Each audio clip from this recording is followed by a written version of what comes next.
Students, हमारा lecture chemical reaction and equation chapter पूरा complete हो गया है।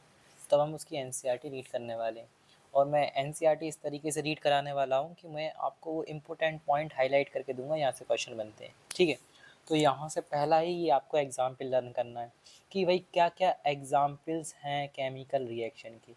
ये किसकी बात चल रही है? Example of chemical reaction. तो आपको ये एग्जाम्पल जो है केमिकल रिएक्शन के याद रखना है। पहला है milk is levied at room temperature during summer, तो मिल्क से कर्ड बन जाएगा, पहला एग्जाम्पल है। इसके अलावा आयरन या तवा या नेल ह्यूमिड एटमोसफेयर में रख दो, रस्टिंग वगैरह हो जाएगी, तो दूसरा एग्जाम्पल हो गया।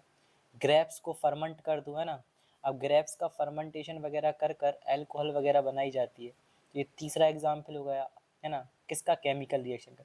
इनके अंदर चेंज क्या होने वाला है? Chemical change. तो पहला है मिल्क वाला, दूसरा है आयरन वाला, तीसरा है ग्रेप्स को फर्मेंट कर दो। खाने का पकना भी, उसके अंदर भी क्या होते हैं? Chemical change. इसके अलावा डाइजेशन होना क्या हमारी बॉडी के अंदर, तो डाइजेशन ऑफ फूड। और रेस्पायर हम का जो सांस वगैरह लेते हैं, रेस्पिरेशन करते हैं, एनर्जी बनाते हैं, वो भी किसका एग्जाम्पल है? केमिकल का। तो हमें इसमें इस पूरे पेज में कुछ नहीं पढ़ना, ये भी नहीं पढ़ना, हमें ये ऊपर की लाइन, बस हमें ये एग्जाम्पल याद रखना है। ठीक है, ये एग्जाम्पल हैं किसके? केमिकल रिएक्शन के। ठीक है, इसके बाद आ जाते हैं हम सेकंड पेज पर। तो यहाँ एक एक्टिविटी दी हुई है। एक्टिविटी क्या दी हुई है? A few zinc granule in a conical flask. ठीक है, टेस्ट ट्यूब, टेस्ट ट्यूब में डाल दिया, ऐड डाइल्यूट, और क्या ऐड कर दिया उसमें? डाइल्यूट सल्फ्यूरिक एसिड या हाइड्रोक्लोरिक एसिड, हाइड्रोक्लोरिक एसिड और सल्फ्यूरिक एसिड उसमें ऐड कर दिया। तो क्या होगा? देखो, ये टेस्ट ट्यूब लिए रखा है उन्होंने उन्होंने इस टेस्ट ट्यूब में क्या डाला हुआ है, यहीं पे बताता हूँ। उस टेस्ट ट्यूब में एक तो HCl ले रखा है और एक ZN, एक HCl और दूसरा क्या ले रखा है? ZN। ठीक है, तो HCl और ZN, तो ZN क्या है? मेटल है। ZN क्या है? मेटल। और ये हाइड्रोजन को डिस्प्लेस करेगा, तो रिएक्शन बैलेंस करने के लिए हम यहाँ दो ले लेते हैं, बनेगा क्या? ZnCl2 plus H2, ZnCl2 plus H2। देखो, ये हाइड्रोजन गैस रिलीज हो जाएगी, हाइड्रोजन गैस रिलीज हो जाएगी। कॉनिकल फ्लास्क, ये किस क्या लिया? कॉनिकल। और क्या मिलाया? जिंक ग्रेन्यूल और डाइल्यूट सल्फ्यूरिक एसिड। इन्होंने सल्फ्यूरिक एसिड से जो रिएक्शन किया, हमने हाइड्रोक्लोरिक एसिड लेकर कर दी। और इस गैस की टेस्टिंग कैसे करेंगे हम? इस गैस की टेस्टिंग कैसे करेंगे? इसके पास कैंडल को रख देंगे। जैसे ही हम जलती हुई कैंडल को इस गैस के पास रखेंगे तो आवाज़ आएगी, साउंड मिलेगा हमें, और हम साउंड को सुनेंगे। कैसा साउंड आएगा? पॉप अप, पॉप साउंड आएगा। तो हम इसकी गैस की टेस्टिंग भी पूछ सकते हैं। तो ये एक्टिविटी बेस्ड क्वेश्चन बन जाएगा। यहाँ से कहेंगे कि हमने जिंक ग्रेन्यूल ले ली और उसमें HCl या H2SO4 मिला दिया, बताओ क्या होगा? तो रिएक्शन पूछ लेंगे आपसे। इसके अलावा गैस कौन सी बनेगी, गैस पूछ लेंगे, और इस गैस की टेस्टिंग पूछ लेंगे। टेस्टिंग कैसे करेंगे? हम बर्निंग कैंडल को उसके पास रख देंगे, और बर्निंग कैंडल को पास रखने के बाद तो उसमें गैस जो होगी साउंड प्रोड्यूस करेगी। कौन सा? Pop sound. फिर आपको क्या याद रखना है? ये condition determine whether a chemical reaction take place. तो हमें कंडीशन याद रखना है, चार कंडीशन है: change in state, change in colour, evolution of gas, change in temperature. ये चार कंडीशन हैं जो बताती हैं कि केमिकल रिएक्शन हो रही है या नहीं हो रही। तो आपको ये चार कंडीशन याद रखना है: change in state, change in colour, evolution of gas, change in temperature. ठीक है, इसके बाद हमें इस लाइन को कुछ नहीं पढ़ना, इसको मैंने काट दिया। फिर आते हैं हम कहाँ पर? हमारा ये आगे आगे वाला टॉपिक। आगे वाला टॉपिक कौन सा है जरा हम देख लेते हैं। ये वाला, जाओ अच्छे से, एक सेकेंड देखते हैं। चलो, अब आगे देखते हैं हम केमिकल इक्वेशन। देखो, केमिकल इक्वेशन क्या है? द सिंपलेस्ट वे, ये वाली लाइन याद रखो, the simplest way to this write in the form of word equation. ठीक है, हम दो तरीके से लिख सकते हैं केमिकल इक्वेशन को, यहीं पे बता देता हूँ शॉर्ट फॉर्म में। एक तो वर्ड इक्वेशन होती है और एक होती है उसकी केमिकल इक्वेशन। एक होती है वर्ड इक्वेशन और एक होती है केमिकल इक्वेशन। वर्ड इक्वेशन क्या होती है? जब हम शब्दों में लिखते हैं, ये वर्ड इक्वेशन लिखिए, ठीक है, लेकिन ये लेंथी मेथड है तो हम इसको यूज़ नहीं करते। हम किसको यूज़ करते हैं? केमिकल इक्वेशन को। इसके अलावा और क्या याद रखनी है आपको? A word equation so change of reactant product. ठीक है, LHS साइड अगर एक से ज़्यादा रिएक्टेंट है, ये वाली लाइन याद रखना, LHS साइड एक से ज़्यादा रिएक्टेंट है, फॉर एग्जांपल A है और प्लस B, तो एक से ज़्यादा रिएक्टेंट के बीच में हम प्लस लगा देंगे, plus sign between them. Similarly अगर एक से ज़्यादा प्रोडक्ट है, जैसे मान लेते हैं C प्लस D, तो उनके बीच में भी क्या साइन लगा देंगे? राइट हैंड साइड प्लस का साइन लगा देंगे। तो अगर एक से ज़्यादा रिएक्टेंट होते हैं या एक से ज़्यादा प्रोडक्ट होते हैं तो हम उनके बीच में किसका साइन लगा देते हैं, प्लस का। बस इसमें से हमें ये पैराग्राफ को याद रखना है। फिर देखो केमिकल इक्वेशन को रिप्रेजेंट देखो करके दिया हुआ है। अगर मैग्नीशियम का सिंबल यूज़ किया तो वो केमिकल इक्वेशन में आ जाएगा Mg+O2 MgO 2MgO। यहाँ देखो यहाँ क्या दिखाया उन्होंने, मैग्नीशियम की पूरी स्पेलिंग यूज़ की है, यहाँ मैग्नीशियम का सिंबल यूज़ किया है। तो जब हम सिंबल में यूज़ करते हैं, जब हम सिंबल यूज़ करने लगते हैं तो वो केमिकल इक्वेशन कहलाने लगती है, ठीक है। फिर आती है बैलेंस। तो मैं बैलेंस करने का आपको जो इसमें जो तरीका है वो बता देता हूँ एक बार पेज पे, है ना। बैलेंस कैसे की जाती है पूरा मैं स्टेप बाय स्टेप आपको बता देता हूँ। बैलेंस करना देखो क्या कैसे की जाती है। जैसे मान लेते हैं यही रिएक्शन दी हुई है Fe+H2O, Fe+H2O हमें क्या मिलेगा, बताओ हमें क्या मिलेगा, Fe3O4 प्लस H2। देखो स्टेप नंबर वन हम इनको बॉक्स में ले लेंगे, इनको किस में कैद कर लेंगे, बॉक्स में कैद कर लेंगे। इनको बॉक्स में रख लो, ठीक है। बॉक्स में रखने के बाद LHS साइड जितने एटम्स हैं उनको लिख लो और RH साइड जितने एटम्स हैं उनको लिख लेते हैं। LHS साइड एटम है Fe, देखो हाइड्रोजन Fe है, फिर हाइड्रोजन है और फिर ऑक्सीजन है। Fe बताओ कितना है, 1, ये स्टेप नंबर 2 में चल रहा है। हाइड्रोजन कितने, देखो हाइड्रोजन कितने हैं, 2, और ऑक्सीजन कितना है, 1। इसी तरीके से यहाँ Fe कितनी है, देखो 3, और हाइड्रोजन कितने हैं, 2, ऑक्सीजन कितने हैं, 4। लिख लिया। अब हम तीसरे नंबर पे देखेंगे कौन सा एटम मैक्सिमम नंबर में, कौन सा एटम मैक्सिमम नंबर में, तो आयरन और ऑक्सीजन मैक्सिमम नंबर में। लेकिन मैं कह रहा हूँ ऐसा फॉलो ना कर कर आप इस तरीके से फॉलो करो कि हाइड्रोजन को छोड़ दो और ऑक्सीजन को छोड़ दो। हाइड्रोजन और ऑक्सीजन के अलावा जो अदर एटम मिल जाए, हाइड्रोजन और ऑक्सीजन के अलावा जो अदर एटम मिल जाए उसको सबसे पहले क्या कर दो, बैलेंस। फिर आप हाइड्रोजन ऑक्सीजन में से किसी को भी बैलेंस कर सकते हो। तो हाइड्रोजन और ऑक्सीजन को छोड़ो इस रिएक्शन में, अदर एटम कौन सा, आयरन। तो यहाँ आयरन कितने हैं, 3। तो बैलेंस करने के लिए हम जो भी लगाएंगे सामने लगाएंगे। तो आयरन कितने हो गए, 3। तो right hand side iron balance. अब हम ऑक्सीजन को बैलेंस करते हैं। यहाँ ऑक्सीजन कितने हैं, 4। तो मुझे इस एक को 4 बनाना है, तो मल्टीप्लाई कर दो किससे, 4 से। तो यहाँ क्या लगा दो हम, 4। ऑक्सीजन का आगे ये आगे लगाया, आगे क्या लग जाएगा, 4। तो देखो हाइड्रोजन कितने हो गए, मल्टीप्लाई होता है। तो हाइड्रोजन पहले से 2 का मल्टीप्लाई 4 में होगा तो कितने हो गए हाइड्रोजन, 8। यहाँ हाइड्रोजन कितने हैं, 2। तो अब मुझे यहाँ इस 2 हाइड्रोजन को 8 बनाना, तो यहाँ भी क्या लगा लूँगा, 4। तो हाइड्रोजन क्या हो जाएंगे, बैलेंस। इस तरीके से रिएक्शन बैलेंस की जाती है। इन्होंने देखो वही लिख के दिखाया हुआ है, यही रिएक्शन दी है उन्होंने, ठीक है। यही रिएक्शन उन्होंने बैलेंस करने के लिए दी है। अब हम आगे आ जाते हैं, ये बैलेंसिंग हो गई पूरी, बैलेंसिंग हो गई। इसके अलावा एक चीज़ और ये याद रखनी है हमें यहाँ से, इसमें से ये, अगर ऊपर ये टेम्परेचर वगैरह मेंशन किया है, जैसे टेम्परेचर दिया है, अगर हम कुछ दे रहे हैं, सम टाइम रिएक्शन कंडीशन, जैसे देखो क्या लिखा हुआ है, some time reaction condition such as temperature हो सकता है, प्रेशर हो सकता है, कैटलिस्ट हो सकता है, ठीक है। वो हम इस एरो पे दिखाते हैं। तो एरो पे क्या इस एरो पे क्या क्या दिखाया जाता है, इस एरो पे सर टेम्परेचर दिखा सकते हैं, प्रेशर दिखा सकते हैं, और क्या दिखा सकते हैं हम, कैटलिस्ट दिखा सकते हैं। अब कैटलिस्ट क्या होता है ये हम चैप्टर नंबर 4 में रीड करेंगे ना, कैटलिस्ट क्या होता है। कैटलिस्ट रिएक्शन कराता है ना। हालांकि देखो ये टेम्परेचर मेंटेन किया बनाया है, तो जो भी कंडीशन हम देते हैं, या हीट दे रहे हो तो हीट भी किस पे अगर दे रहे हैं तो कहाँ लिख देंगे, एरो पे। तो इस एरो पे हम NCERT के अकॉर्डिंग तो ये 3 वर्ड याद रखेंगे, टेम्परेचर, प्रेशर, कैटलिस्ट, ठीक है। इंडिकेट अबव और बिलो द रिएक्शन, तो आपको ये वर्ड यहाँ से याद रखना है। अब आगे आ जाओ, कितने प्रकार की केमिकल रिएक्शन होती हैं। तो मैं सबसे पहली आपकी कॉम्बिनेशन, सबसे पहली क्या है, कॉम्बिनेशन। कॉम्बिनेशन क्या होता है, पता कॉम्बिनेशन क्या होता है, इस शर्ट पर कौन सा पैंट अच्छा लगेगा या इस सूट पर कौन सा दुपट्टा अच्छा लगेगा, हम कॉम्बिनेशन मिलाते हैं ना। अगर दुपट्टा हुआ है तो फिर हम कुछ और मिलाने लगते हैं, मतलब पूरी तरीके से हम सारी चीज़ों को मैच करते हैं। तो कॉम्बिनेशन मतलब कंबाइन होना चीज़ों का। तो इसमें 3 एग्जाम्पल हैं। कॉम्बिनेशन मतलब 2 या 2 से ज़्यादा रिएक्टेंट मिलकर एक सिंगल प्रोडक्ट बनाते हैं, ठीक है। इन्होंने यहाँ एक्टिविटी दी है किस किस की, कैल्शियम ऑक्साइड और पानी की। तो कैल्शियम ऑक्साइड क्या होता है, CaO, पानी H2O, देखो यहाँ लिखा रखा है इन्होंने। Calcium oxide react vigorously, vigorously मतलब बहुत जल्दी जल्दी, calcium oxide react vigorously, vigorously से मतलब होता है बहुत जल्दी जल्दी रिएक्ट करता है किससे, पानी से, और क्या बनाता है, सिलेक्ट लाइम, सिलेक्ट लाइम मतलब कैल्शियम हाइड्रोक्साइड। आपसे पूछ सकते हैं सिलेक्ट लाइम का केमिकल फार्मूला और केमिकल नेम, ठीक है, और रिलीज करता है लार्ज अमाउंट ऑफ हीट। तो देखो ये क्विक लाइम और पानी से रिएक्शन करी तो क्या बन गया, सिलेक्ट लाइम, और हीट रिलीज हुई। इन द रिएक्शन फिर लिखा आ गया ना calcium oxide and water combine to form a single product.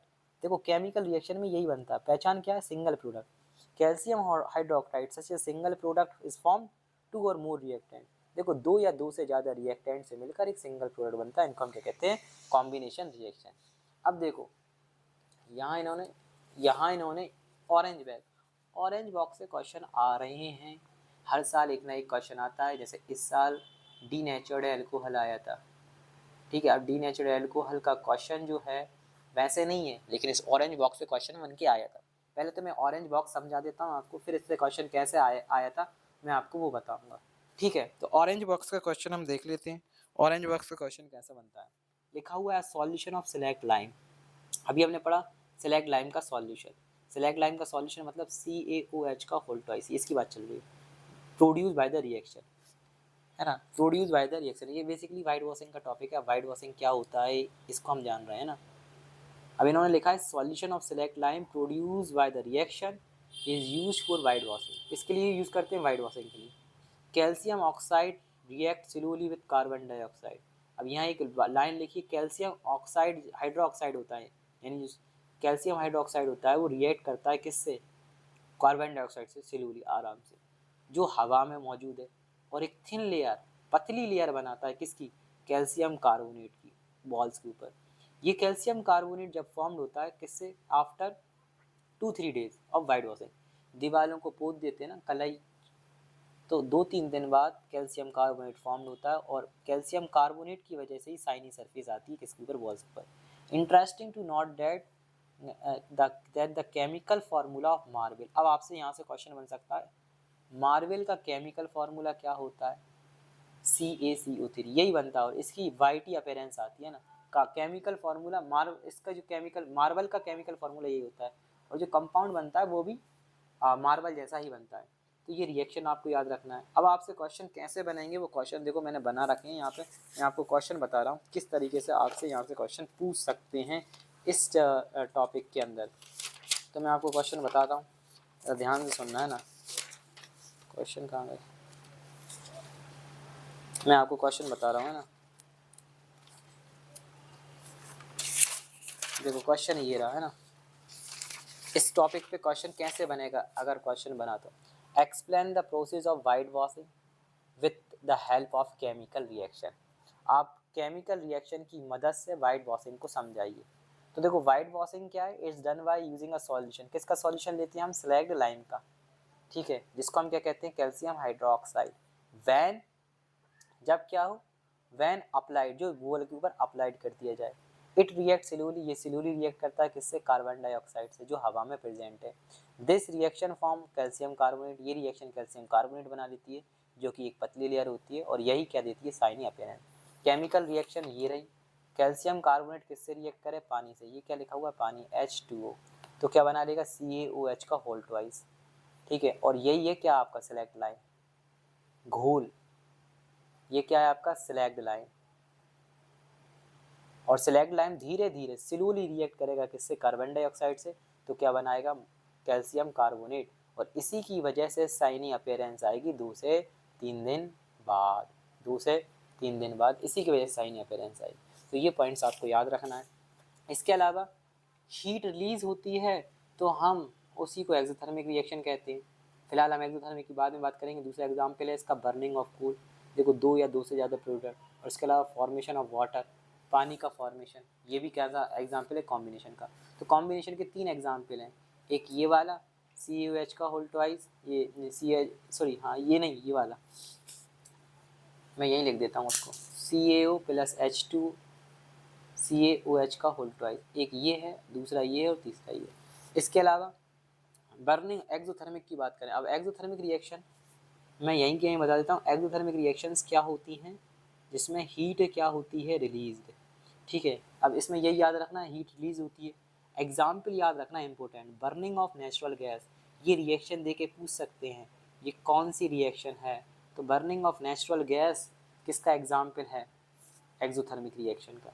ठीक है। इसके अलावा रेस्पिरेशन, अब एक क्वेश्चन बनता है why respiration is considered as the exothermic reaction, क्योंकि इसमें भी एनर्जी बन रही है, इसमें भी क्या बन रही है, एनर्जी। तो भाई एनर्जी बन रही है तो एनर्जी रिलीज हो रही होगी। तो आपसे यहाँ से क्वेश्चन बनता है वाई रेस्पिरेशन, रेस्पिरेशन को क्यों एक्सोथर्मिक रिएक्शन कहा जाता है, why respiration is exothermic reaction. तो आपको याद रखना है। इसके अलावा एक इम्पोर्टेंट और एग्जाम्पल दिया हुआ है, ये एग्जाम्पल जरा देखो, the decomposition of vegetable matter, vegetable matter का डिकम्पोजिशन होना भी क्या कहलाता है, एक्सोथर्मिक रिएक्शन।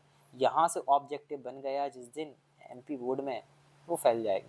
वेजिटेबल मैटर का डिकम्पोजिशन क्या कहलाता है, एक्सोथर्मिक रिएक्शन। अब दूसरी पे आ जाते हैं, दूसरी रिएक्शन पे आ जाते हैं जिसका नाम क्या है, डीकम्पोजिशन रिएक्शन। क्या नाम है, डीकम्पोजिशन रिएक्शन। देखो डीकम्पोजिशन रिएक्शन में क्या दिया इन्होंने, एक्टिविटी समझाई है फेरस सल्फेट क्रिस्टल की, वो ये रही फेरस सल्फेट, ये है। इस फेरस सल्फेट को हीट करा तो दो या दो से ज़्यादा प्रोडक्ट, मतलब एक सिंगल प्रोडक्ट को, एक सिंगल रिएक्टेंट को आप हीट करो और दो या दो से ज़्यादा प्रोडक्ट मिल जाएं, ऐसी रिएक्शन को हम डीकम्पोजिशन रिएक्शन कहते हैं। तो ये डीकम्पोजिशन रिएक्शन का एक एग्जाम्पल ये है। जैसे आप कैल्शियम कार्बोनेट को तोड़ दो, ये कैल्शियम कार्बोनेट, तो ये डीकम्प और किसकी प्रेजेंस में तोड़ा है, हीट की, तो इसको कहते हैं हम थर्मल डीकम्पोजिशन। इसको क्या कहते हैं हम, थर्मल डीकम्पोजिशन। तो ये दो रिएक्शन आपको लर्न करना है, याद रखना है। देखो लिखा हुआ है इन्होंने, decomposition of calcium carbonate to calcium oxide and carbon dioxide is a heating on heating is an important decomposition reaction used in various industries. ठीक है, बहुत सारी इंडस्ट्रीज में यूज़ की जाने वाली रिएक्शन है। मेनली ये वाली, और ये ग्रीन कलर का होता है। फेरस सल्फेट कैसे कलर का होता है, ग्रीन कलर का होता है। बात याद रहेगी, बोलो बात याद रहेगी। एक डिकम्पोजिशन का एग्जाम्पल ये रहा, लेड नाइट्रेट को हीट किया है, तो ये भी याद रखना है आपको, लेड नाइट्रेट का हीट किया है तो ये डिकम्पोजिशन का एग्जाम्पल है। इसके अलावा डिकम्पोजिशन के एग्जाम्पल के अलावा ये सारे डिकम्पोजिशन के एग्जाम्पल है। Decomposition of silver chloride into silver and chlorine by light. तो देखो अब डिकम्पोजिशन कई तरह के होते हैं। अगर लाइट से हो रहा है, तो फोटोलिटिक। अगर हीट से हो रहा है, जैसे यहाँ हीट से हो रहा था तो बोल रहे थे थर्मल, देखो यहाँ हीट से, तो ये कैसा है, थर्मल। अगर लाइट से हो रहा है तो फोटोलिटिक, और इलेक्ट्रिसिटी से हो रहा है तो इलेक्ट्रिसिटी। अब देखो इसमें याद क्या रखना है, इसमें ये वाली लाइन याद रखना है, द अबव रिएक्शन, यानी एक ये वाली रिएक्शन और एक ये वाली रिएक्शन जो नीचे दिख रही है ना, दोनों रिएक्शन को कहाँ यूज़ किया जाता है, ब्लैक एंड वाइट फोटोग्राफी में। ये याद रखना है, ब्लैक एंड वाइट फोटोग्राफी में दोनों रिएक्शन को यूज़ किया जाता है। ठीक है, और किस चीज़ से तोड़ना है उसके आधार पर डिकम्पोजिशन कई तरह के होते हैं। ठीक है, फिर आगे आ जाते हैं हम डिस्प्लेसमेंट रिएक्शन। डिस्प्लेसमेंट रिएक्शन किसे कहते हैं, जब मोर रिएक्टिव एलिमेंट, जैसे मान लेते हैं ए बी प्लस सी, अब मोर रिएक्टिव लेस रिएक्टिव को हटा दे, ए ने किसको हटा दिया, बी को, बन गया क्या, ए सी प्लस बी। ए ने हटाया किसको है, बी को, तो बी लेस रिएक्टिव कहलाएगा और ए मोर रिएक्टिव। जब मोर reactive element less reactive element को हटाता है, ऐसी रिएक्शन को हम डिस्प्लेसमेंट रिएक्शन कहते हैं। एग्जाम्पल याद रखना, ये तीनों एग्जाम्पल बड़े इंपॉर्टेंट हैं कि कौन किसको हटा रहा है। यहाँ एफ ई कॉपर को हटा रहा है, यहाँ जिंक कॉपर को हटा रहा है, और पी वी कॉपर को हटा रहा है। कुल मिला के तीनों बार लात किस में घल रही है, कॉपर में। लात किस में घल रही है, कॉपर में। तो कॉपर हट रहा है, तीनों बार कौन हट रहा है, कॉपर। तीनों बार कौन हट रहा है, कॉपर। तो zinc and lead is more reactive, ये देखो ये लाइन दे देंगे कभी, zinc and lead more reactive element then copper that displace copper from its compound, ये रहेगा याद। फिर उसके बाद एक और रिएक्शन दी है जिसको हम क्या कहते हैं, प्रेसिपिटेशन रिएक्शन। अब प्रेसिपिटेशन रिएक्शन में आपको ये वर्ड याद रखना है, कैसा बनता है, इनसॉल्युबल सब्सटेंस बनता है, जिसको हम क्या कहते हैं, प्रेसिपिटेट कहते हैं, और ऐसी रिएक्शन को प्रेसिपिटेशन रिएक्शन कहते हैं। ये रहा example, sodium sulphate barium chloride मिलकर बैरियम सल्फेट और सोडियम क्लोराइड बनाएंगे। तो ये प्रेसिपिटेशन रिएक्शन का एग्जाम्पल है, ये आपको लर्न करना है। ठीक है, ये आपको लर्न करना है। इसके अलावा हम आ जाते हैं ऑक्सीडेशन रिडक्शन रिएक्शन पर। ऑक्सीडेशन और रिडक्शन रिएक्शन। ऑक्सीडेशन ऑक्सीजन का जुड़ना, ऑक्सीडेशन ऑक्सीजन का जुड़ना। अब देखो the surface of copper powder coated with black copper second oxide, ये लाइन याद रखना, आपसे ये पूछेंगे। The surface of copper powder become coated with black copper second oxide. अब ये क्या कह रहे हैं, यहाँ कॉपर था, अकेला था, कॉपर का कलर जो था ना रेडिश था, रेडिश ब्राउन, ठीक है। लेकिन जैसी ऑक्सीजन ने रिएक्शन करी तो इस कंपाउंड पे ब्लैक कलर का कवर ब्लैक कलर ही होगा इसका, और वो किस वजह से हुआ, CuO, इसी को कह रहे हैं ब्लैक कॉपर सेकेंड ऑक्साइड। इसी को क्या कह रहे हैं, black copper second oxide. Hydrogen gas passed over, अगर इसी में हाइड्रोजन गैस पास करते हैं, the hydrogen gas is passed over this heated materials you, the black coating on the surface turn brown. मतलब जो ब्लैक कोटिंग हो गई थी, अगर इसमें हाइड्रोजन हमने ऐड कर दी तो हमें वापस से ये ब्राउन में कन्वर्ट हो जाएगा। एक तरीके से अगर ऑक्सीडेशन कर रहे हैं तो रेड, ऐसे मान लेते हैं, एक तरीके से अगर ऑक्सीडेशन कर रहे हैं तो जो ब्राउन है वो किस में कन्वर्ट हो रहा है, ब्लैक में। कब, ऑक्सीडेशन करने पे। और अगर रिडक्शन कर रहे हैं तो वो वापस से ब्लैक किस में कन्वर्ट हो रहा है, ब्राउन में। यहाँ से क्वेश्चन डेफिनेटली बनता ही बनता है। कह देंगे चाइना डिश है, एक कटोरी है, चाइना डिश क्या होता है, एक कटोरी जैसी, और उसमें कॉपर पाउडर को हीट किया बर्नर से, तो फिर बताओ, ये रिएक्शन पूछ लेंगे आपसे। इसके अलावा रिडॉक्स आपको समझा रखा है, रिडॉक्स के 3 एग्जाम्पल हैं। रिडॉक्स के क्या है, 3 एग्जाम्पल। रिडॉक्स मतलब ऐसी रिएक्शन जिसमें ऑक्सीडेशन भी हो रहा है और रिडक्शन भी हो रहा है। तो आपको सबसे इम्पोर्टेंट देखो, ये तो है ही है, ऑक्सीजन जो हट रहा है और हाइड्रोजन जुड़ रहा है, या ऐसा भी देख लो, यहाँ हाइड्रोजन ऑक्सीजन ऐड हो रहा है हाइड्रोजन में, और यहाँ से हाइड्रोजन रिलीज हो रहा, हट रहा है। तो ये ऑक्सीडेशन है, यहाँ रिडक्शन है। देखो ये रिडक्शन दिखाया है, कॉपर, यहाँ से इन्होंने रिडक्शन कैसे दिखाया है, कॉपर से ऑक्सीजन हटा के रिडक्शन दिखाया है। और ऑक्सीडेशन कैसे दिखाया है, इसमें हाइड्रोजन में ऑक्सीजन जोड़कर। सम अदर एग्जाम्पल, ये एग्जाम्पल याद रखना है और ये एग्जाम्पल याद रखना है। ये जो गैस है कार्बन मोनोऑक्साइड, जहरीली गैस है ना, कार्बन मोनोऑक्साइड, ये एग्जाम्पल बड़ा इंपॉर्टेंट है। इसमें पूछेंगे क्या आपसे, कौन रिड्यूस हुआ और कौन ऑक्सीडाइज, तो वो आपको यहाँ याद रखना है। कार्बन, पहले ये पूरा लाइन, ये वाली रिएक्शन थी ना हमारी, ZnO प्लस सी, Zn+CO, तो ये देखो carbon is oxidise to CO, ये पूछ सकते हैं, कार्बन ऑक्सीडाइज हुआ CO में, और Zn is reduce to Zn, एक वर्ड ये पूछ सकते हैं। इसके अलावा सेकेंड रिएक्शन ये वाली, सेकेंड रिएक्शन ये वाली, इसमें कौन ऑक्सीडाइज हुआ और कौन रिड्यूस हुआ, आपसे ये पूछ सकते हैं। तो आपसे पूछ सकते हैं HCl is oxidise to Cl2, HCl is oxidise to Cl2, और MnO2 is reduce to MnCl2, ये वर्ड आपको याद रखना है, ठीक है। अब example you can see that oxygen और लूजेज हाइड्रोजन ड्यूरिंग रिएक्शन, ये तो वही है डेफिनेशन। तो यहाँ तक हो गया। अब बचा हुआ है कोरोजन और रेंसिडिटी। तो कोरोजन सुन लो, कोरोजन क्या होता है, इन्होंने लिखा आयरन आर्टिकल शाइनी वेन्यू, जब उनको खरीदते हैं तो वो नहीं रहते हैं, coated with reddish brown copper leaved some time, this process commonly known as rusting. अगर उसको हम छोड़ देते हैं तो उस पर रेडिश ब्राउन पाउडर आ जाता है आयरन पे, इसको हम क्या कहते हैं, रस्टिंग, ठीक है। Some other metal is also get tarnished in this manner, you have notice the colour of the coating formed on the copper and silver when metal is attacked around a such. देखो metal moisture के contact में आ जाए, acid के contact में आ जाए, वो corrode हो जाता है और हम उसको क्या कहते हैं, corrosion. The black coating of silver, ये पूछेंगे, चांदियों में ब्लैक, और green coating on copper, green coating on copper, copper में ग्रीन कोटिंग। एग्जाम्पल हैं किसके, कोरोजन के। दो एग्जाम्पल लर्न करना है आपको। कोरोजन कोज डैमेज, कार बॉडीज वगैरह इनको डैमेज करती है, तो इसको हमें बचाना पड़ेगा, और बचाएंगे कैसे, पेंट वगैरह कर कर, ठीक है। रिप्लेस डैमेज आयरन, तो हमें पेंट करना पड़ेगा। फिर है रेंसिडिटी, ऐसे फूड आइटम जिसमें फैट होता हो और ऑयल होता हो, ऐसे फूड मटेरियल की बात कर रहे हैं जिसमें फैट होता हो और ऑयल होता हो, वो किसके कांटेक्ट में आ जाएं, वो हवा के कांटेक्ट में आ जाएं। हवा में ऑक्सीजन होगी तो उनको क्या कर दे, ऑक्सीडाइज, और वो ख़राब हो जाएंगे। इस वजह से उनका स्मेल चेंज हो जाएगा, टेस्ट चेंज हो जाएगा।